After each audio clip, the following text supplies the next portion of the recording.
May 8th, 1916.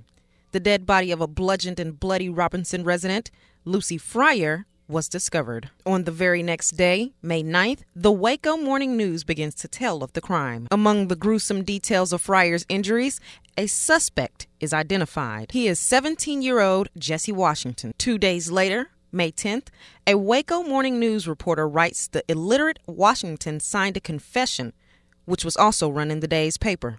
And a mob from Robinson begins searching for the teen. Within a matter of days, a jury was selected, and on May 15th, just 1 week after Lucy Fryer was found dead, Washington went to trial in what we now know as the 54th District Court. The confession he allegedly gave to Sheriff S.S. Fleming, the testimony that Washington showed investigators where the murder weapon was, and allegations that spots of blood were on Washington's clothing were all presented against him. The jury of 12 white men retired at 11:14 in the morning and returned with a verdict in 4 minutes. Guilty, to be sentenced to death. That's when an angry mob grabbed Washington and dragged him down these stairs and through this back door. Once outside, Washington was taken down this alley, and the torture that many now call the Waco Horror began. The mob wrapped a chain around Washington's neck and dragged him to City Hall. A crowd estimated to be about 15,000 people, at least half of Waco's population at the time, gathered to watch as Washington was mutilated. For 2 hours, he was continuously dipped in a fire while the crowd cheered. His body parts were cut off and kept for souvenirs. And once the mob was done, what was left of his body was placed in a bag and dragged back to Robinson, where it was hung from a utility pole. Current 54th Court District Judge Matt Johnson has also served as a defense attorney and a prosecutor. And he says he would have handled things differently had he worked the trial. If we thought there was a potential for mob violence or something like that, I would have requested that the sheriff have additional security. That's if Johnson worked on Washington's defense. The judge also says the first thing he would have done is filed a motion for change of venue. The oath prosecutors take is to see that justice is done. It's not to seek a certain number of convictions. Johnson says if he were working for the state, he would have looked at the facts and called witnesses to the grand jury to ensure the case was fully developed. Hopefully, we learn from the mistakes of the past and that we make sure that the rule of law is always observed. No one from the crowd of 15,000 people was ever prosecuted for Washington's lynching. Noel Smart, News, Channel 25. The Waco Morning News ran stories related to Jesse Washington for 7 days straight.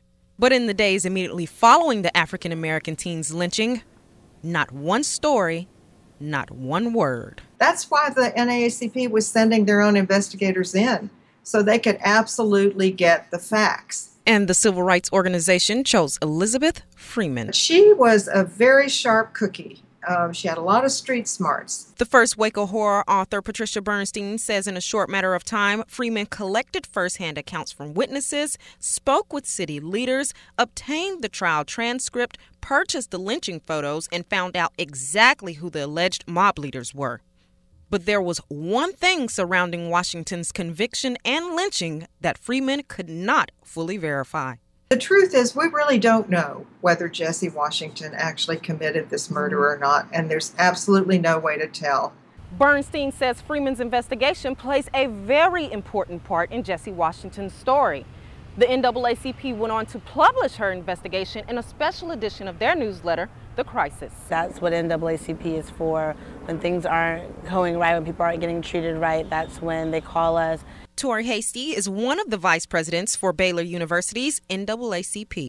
She says the organization's reputation for advocacy makes her a proud member. I'm so happy that I'm a part of it, and I hope that I'm going to be a part of it when I leave school and continue it for my life.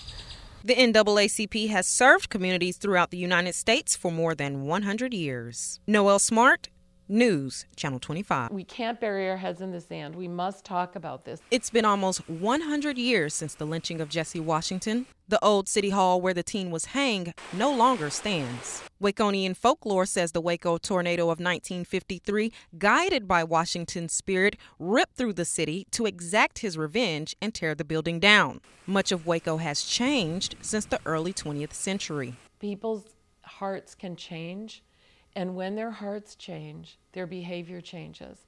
And when your behavior changes, it affects everyone within your circle of influence. Director of the Community Race Relations Coalition, Joe Welter, says attitudes towards the work she's done for Jesse Washington have also changed. 10 years ago, she worked with a group that wanted the city to write an apology for Washington's lynching. She says she got negative feedback then. Now she's heading the group working on a memorial service to commemorate 100 years since his lynching.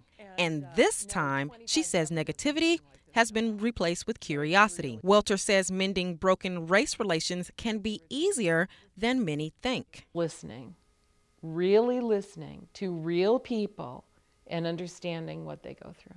The memorial service commemorating 100 years since Washington's lynching will be held right here at the Bledsoe Miller Recreation Center. It starts this Sunday at 2 p.m. Noelle Smart, News, Channel 25. Texas gained statehood in 1845 through blood, sweat, and tears. Starting in the early 1800s, almost 20 battles occurred on Texas land, and one scholar credits this history of bloodshed to the acceptance of lynch mobs throughout the state. Participating in a mob became a kind of rite of passage, a way that they could assert their manhood and demonstrate that they too were willing to defend their community. Dr. William Kerrigan has studied and written a book about lynching culture in Central Texas. The scholar says there were 133 confirmed lynchings in 7 Central Texas counties by 1922, 67 whites, 64 blacks, and 1 Mexican. He says he discovered vigilante violence was not always a matter of race. In the earliest kind of years of lynching, the kind of primary justification that lynch mobs would say this is why we had to do it was the weakness of the court system. Data collected by the NAACP and Tuskegee University says that Texas has the 3rd highest number of lynchings in U.S. history. But Kerrigan says the number of Mexicans who were lynched but not included in that data could make Texas number 1. We were just not considered human at that time.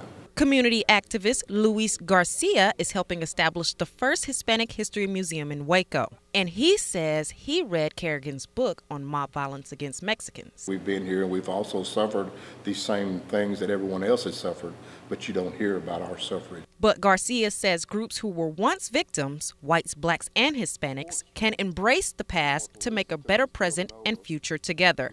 We're still moving forward, and that's what we want to continue to do in the right way. And Garcia says he plans to continue to work toward that positive change. Noelle Smart, News, Channel 25. It had been kept in the dogs just too long. Nona Kirkpatrick El Amin is a Waco native who just so happens to be related to victims of 2 of Waco's most notorious lynchings, Jesse Washington and St. Majors. It was startling to me to find out that these 2 families were relatives. El Amin says other relatives of Washington told her the 2 families are related a few months ago. She says the way generations before her were raised may play a part in why she had no idea the families are related. African Americans did not publicly talk about lynchings or their victims. They were brought up not to talk about it. They were very afraid.